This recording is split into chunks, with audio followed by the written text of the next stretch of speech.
Hello दोस्तों, आज हम आपको इस वीडियो में माता त्रिकुटा यानी वैष्णो देवी माता के बारे में विस्तार से जानकारी देंगे। कैसे माता वैष्णो देवी प्रकट हुई थी, कौन सा अंग उनका गिरा था और उन्होंने अपनी पूजा के बाद बाबा भैरवनाथ की पूजा के विस्तार में भी बताया है। ये जानने के लिए आप हमारी वीडियो में लास्ट तक बने रहे। अगर आप नए हैं तो लाइक, शेयर एंड सब्सक्राइब जरूर करें। धन्यवाद और कमेंट में जय वैष्णवी माता जरूर लिखें। वैष्णो देवी का अलग है इतिहास। शक्ति को समर्पित एक पवित्रतम हिंदू मंदिर है जो भारत के जम्मू और कश्मीर में वैष्णो देवी की पहाड़ी पर स्थित है। हिंदू धर्म में वैष्णो देवी, जो माता रानी और वैष्णवी के रूप में भी जानी जाती है, देवी मां का अवतार है। शक्ति को समर्पित एक पवित्रतम हिंदू मंदिर है जो भारत के जम्मू और कश्मीर में वैष्णो देवी की पहाड़ी पर स्थित है। हिंदू धर्म में वैष्णो देवी, जो माता रानी और वैष्णवी के रूप में भी जानी जाती है, देवी मां का अवतार है। हिंदू महाकाव्य के अनुसार मां वैष्णो देवी ने भारत के दक्षिण में रत्नाकर सागर के घर जन्म लिया। उनके लौकिक माता पिता लंबे समय तक निसंतान थे। 11वीं बालिका के जन्म से एक रात पहले रत्नाकर ने वचन लिया कि बालिका जो भी चाहे वे उसकी इच्छा के रास्ते में कभी नहीं आएंगे। मां वैष्णो देवी को बचपन में त्रिकुटा नाम से बुलाया जाता था। बाद में भगवान विष्णु के वंश से जन्म लेने के कारण वे वैष्णवी कहलाईं। जब त्रिकुटा 9 साल की थी तब उन्होंने अपने पिता से समुद्र के किनारे पर तपस्या करने की अनुमति चाही। त्रिकुटा ने राम के रूप में भगवान विष्णु से प्रार्थना की। सीता की खोज करते समय श्री राम अपनी सेना के साथ समुद्र के किनारे पहुंचे। उनकी दृष्टि गहरे ध्यान में लीन इस दिव्य बालिका पर पड़ी। त्रिकुटा ने श्री राम से कहा कि उसने उन्हें अपने पति के रूप में स्वीकार किया है। श्री राम ने उससे बताया कि उन्होंने इस अवतार में केवल सीता के प्रति निष्ठावान रहने का वचन लिया है। लेकिन भगवान ने उसे आश्वासन दिया कि कलियुग में वे कल्कि के रूप में प्रकट होंगे और उससे विवाह करेंगे। इस बीच श्री राम ने त्रिकुटा से उत्तर भारत में स्थित मानिक पहाड़ियों की त्रिकुटा श्रृंखला में अवस्थित गुफा में ध्यान में लीन रहने के लिए कहा। रावण के विरुद्ध श्री राम की विजय के लिए मां ने नवरात्र मनाने का निर्णय लिया। इसलिए उक्त संदर्भ में लोग नवरात्र के 9 दिनों की अवधि में रामायण का पाठ करते हैं। श्री राम ने वचन दिया था कि समस्त संसार द्वारा मां वैष्णो देवी की स्तुति गाई जाएगी। त्रिकुटा वैष्णो देवी के रूप में प्रसिद्ध होंगी और सदा के लिए अमर हो जाएंगी। माता वैष्णो देवी कैसे प्रकट हुई, यहाँ पढ़े मंदिर का इतिहास व जाने उसकी महिमा। वैष्णो देवी की यात्रा पूरे साल खुली रहती है, लेकिन गर्मियों में मई से जून और नवरात्रि के दौरान यहाँ सबसे ज्यादा भक्त दर्शन के लिए पहुँचते हैं। माता वैष्णो देवी मंदिर देश के पवित्र धार्मिक स्थलों में से एक है। ये जम्मू में कटरा से करीब 14 किलोमीटर की दूरी पर त्रिकुटा पर्वत पर स्थित है। हिंदू मान्यताओं के अनुसार इस मंदिर को माता रानी और वैष्णवी के नाम से जानते हैं। माता वैष्णो देवी कैसे हुई प्रकट?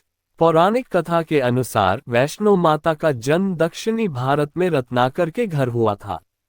माता के जन्म से पहले उनके माता पिता निसंतान रहे।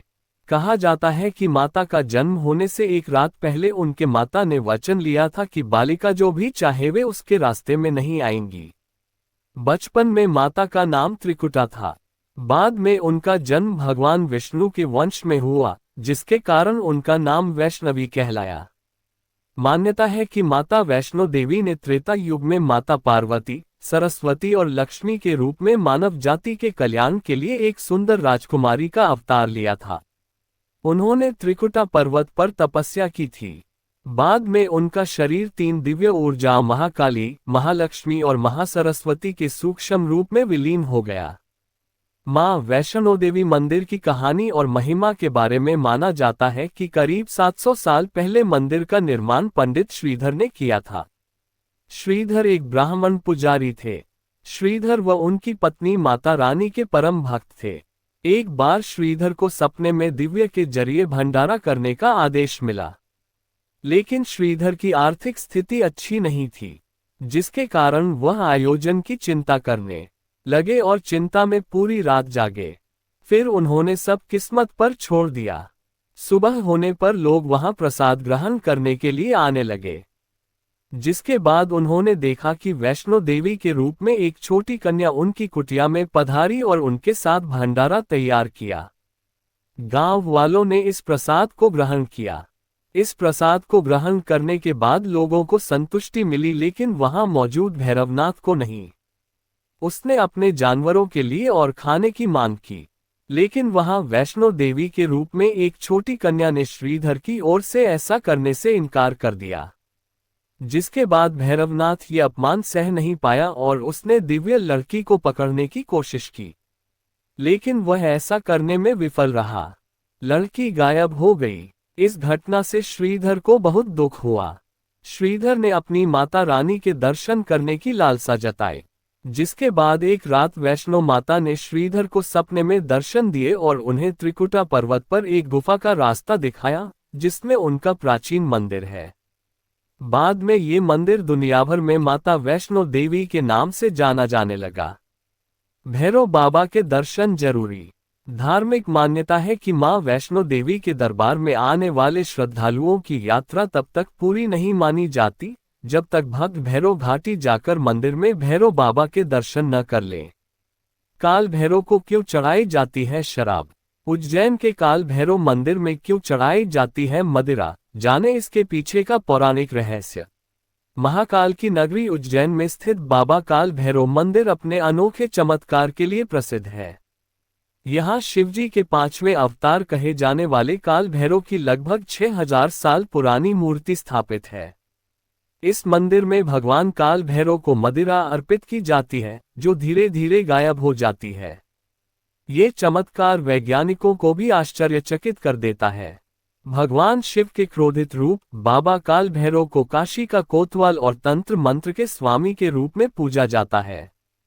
मार्गशीर्ष कृष्णाष्टमी को काल भैरव जयंती मनाई जाती है, जो भय का हरण करने वाले देव के रूप में प्रसिद्ध है। आइए जाने बाबा भैरव को शराब अर्पित करने के पीछे क्या कारण है, साथ ही जानेंगे इस मंदिर के पीछे की कहानी के बारे में। काल भैरव को क्यों चढ़ाई जाती है मदिरा? उज्जैन के काल भैरव मंदिर में भगवान को मदिरा अर्पित की जाती है, जो सदियों से चली आ रही परंपरा है। काल भैरव को तामसिक प्रवृत्ति के देवता माना जाता है, इसलिए उन्हें शराब का भोग लगाया जाता है, जो बुराइयों को समाप्त करने का प्रतीक है। यहाँ शराब चढ़ाना संकल्प और शक्ति का प्रतीक माना जाता है, लेकिन इसे प्रसाद के रूप में नहीं लिया जाता।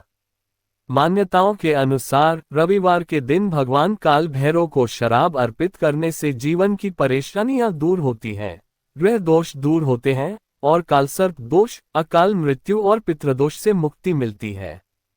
आप जानकर हैरान होंगे कि यहाँ रोजाना लगभग 2000 बोतल शराब का भोग लगाया जाता है। मंदिर में होता है ये चमत्कार। काल भैरव मंदिर अष्टभैरवों में प्रमुख काल भैरव को समर्पित है, जिसका निर्माण राजा भद्रसेन ने शिप्रा नदी के तट पर करवाया था। यहाँ एक अनोखा चमत्कार देखा जाता है, जहाँ भगवान काल भैरव की मूर्ति शराब ग्रहण करती है।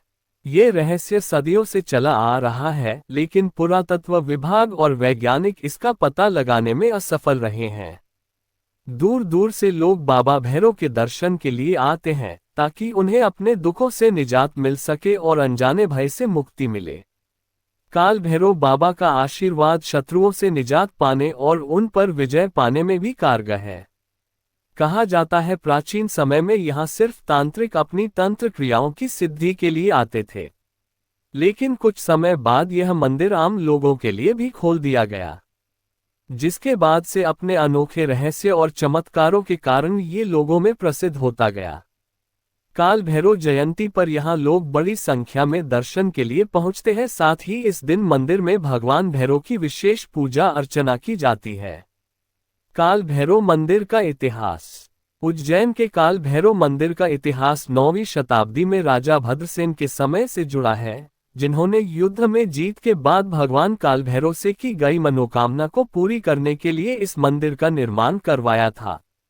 बाद में परमार वंश के राजा भोज और मराठा शासक ने मंदिर का पुनर्निर्माण करवाया, जिससे वर्तमान मंदिर की संरचना मराठा स्थापत्य शैली और मालवा शैली की चित्रकारी से सजी हुई है। यह मंदिर न केवल धार्मिक महत्व का स्थल है, बल्कि ऐतिहासिक अभिलेखों का भी एक महत्वपूर्ण हिस्सा है, जो उज्जैन की समृद्ध इतिहास और संस्कृति को प्रदर्शित करता है।